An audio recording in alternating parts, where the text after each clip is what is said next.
All right, so this Galaxy DX99 just came back from eBay, and the seller said the radio didn't power on.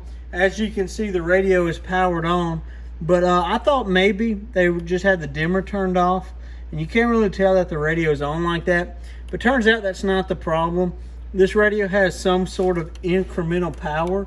So there you go, you can see, and I'm fixing to show you a quick fix on what to do if your radio is just having a little bit of trouble.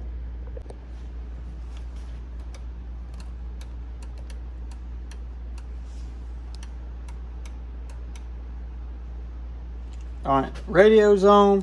We'll lift it up, give it one of these good slaps, and now it's on.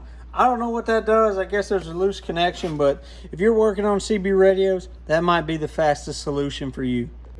So there you go, guys. That's the quick fix on the Galaxy DX99s. That doesn't always work, but sometimes it does. This radio is going to continue having this problem, but I'm selling it to a local friend for a really good price. So that's what they're getting. 73, everybody.